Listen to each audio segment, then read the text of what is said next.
Bom dia, boa tarde, boa noite. Está começando mais um tópico do dia e nosso bate-papo hoje vai ser sobre a perda do Estado democrático nos Estados Unidos, certo?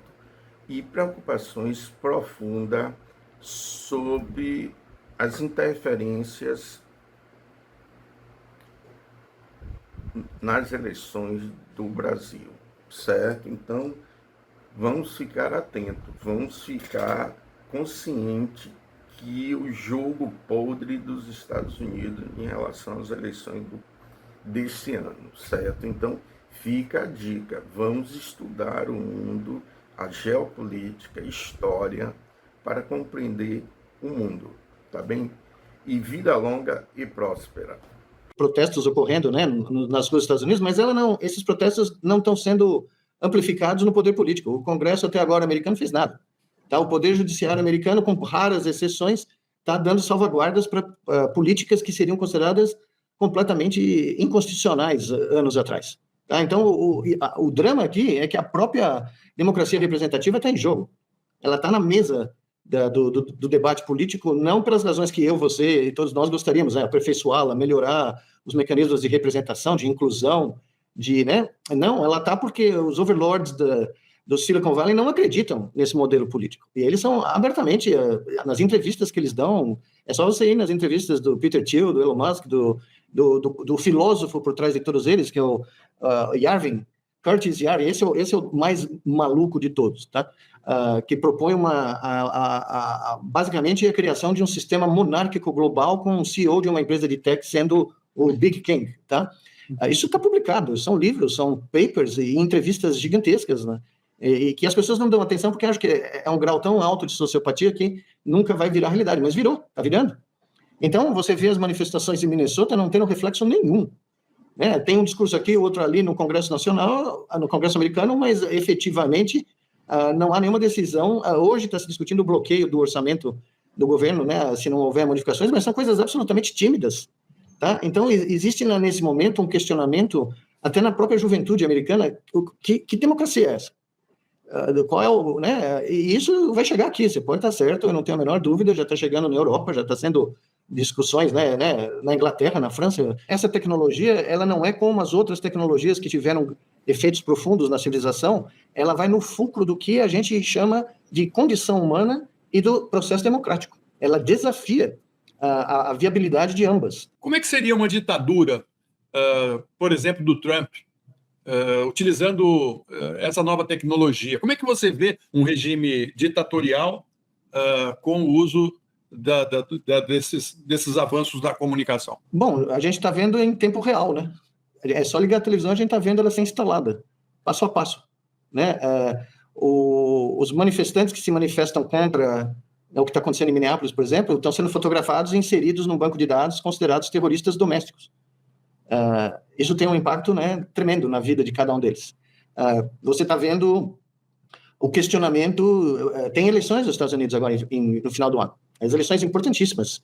Eles são chamadas de eleições midterms. É um sistema americano onde você, depois de 2 anos do novo presidente, basicamente o que está acontecendo é testado. É testado com a eleição do Congresso inteiro, porque lá os deputados ficam 2 anos só, né? O mandato é de 2 anos, o mandato, perdão, é de 2 anos, e o Senado tem uma renovação de um número grande de assentos. Então, é quase como um referendo, né? Bom, essa eleição vai ser vital, em teoria, se ela ocorrer do jeito que ela teria que ocorrer, né? Só que ontem o FBI foi lá na Geórgia e sequestrou todos os registros da eleição de 2020. Nunca isso aconteceu na história. O que vai acontecer com esses registros? Para onde eles vão? Quem vai ter acesso a eles? Né? Antes era só a junta eleitoral do Estado, porque lá não tem justiça eleitoral, né, como tem aqui. Não existe um ramo separado. Né? Então, os autores de vários livros, né, que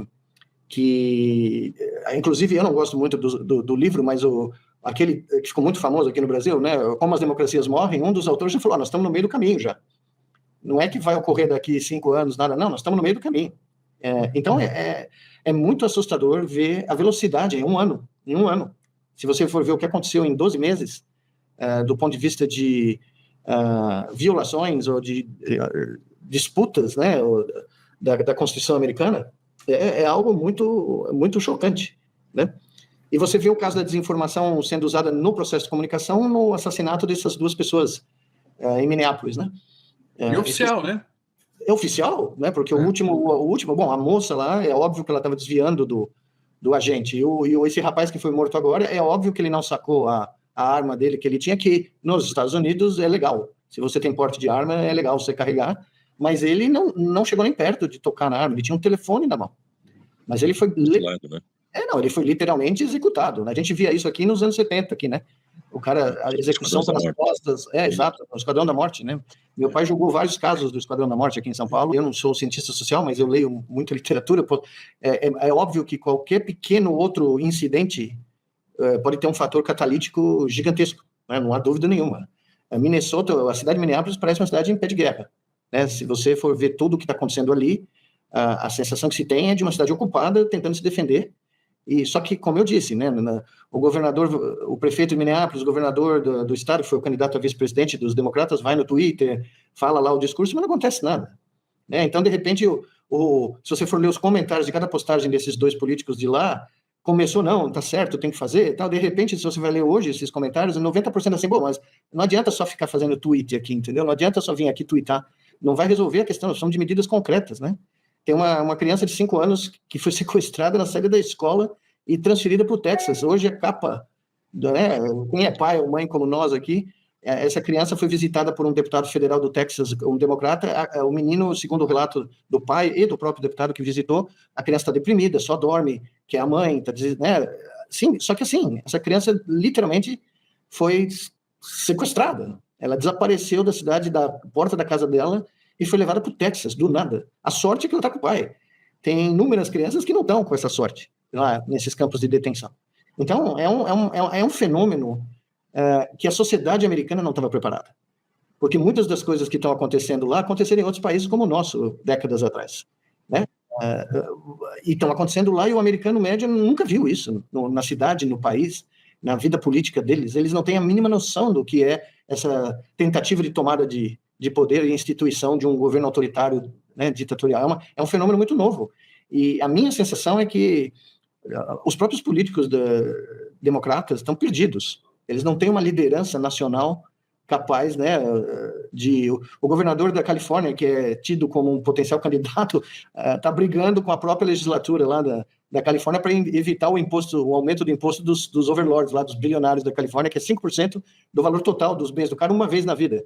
E ele está lá brigando com os deputados estaduais, senadores estaduais, porque ele é contra. Então, como é que ele oferece uma alternativa? Né? É difícil, né? Então, esse é o problema. Eu me lembro muitas vezes aqui de estar no Brasil e ver discussões políticas onde o pessoal achava que os democratas eram o partido de esquerda dos Estados Unidos. Quer dizer, é uma piada, né? Porque uma piada. O que pode acontecer na eleição de 2026 no Brasil? O que o eleitor brasileiro, vai ser bombardeado? Como é que você imagina isso? O que vai vir? Vai ser um bombardeio em múltiplas frentes, né? Vai ser um bombardeio em todos os canais de comunicação disponíveis, nas redes sociais, no YouTube, em tudo que você possa imaginar, todos os canais, e a gente nem sabe, né, como é que, à medida que a eleição for chegando, dependendo porque não tem nada a ganho, né? Eu olho o pessoal falando, não, mas já está ganho, a vantagem é significativa, é enorme. Eu não acredito em nada disso. Faz muitos anos, meio século que eu acompanho eleições aqui, nada está ganho. Tudo pode mudar da hora para a noite. Qualquer crise econômica, qualquer escândalo pode mudar a opinião de gente que só decide no final, né, na reta final de uma eleição. Mas nós vamos ver toda sorte de tentativas de coação, eu não tenho a menor dúvida. E todas as formas de marketing moderno de intimidação e de tentativas de influenciar por desinformação. E eu acho que, como você falou, Florestan, quem quer que esteja na liderança do Tribunal Superior Eleitoral tem que se preparar muito bem e pedir opiniões de especialistas de fora do meio jurídico lá, da panela jurídica ali, porque a sofisticação vai ser de altíssimo grau.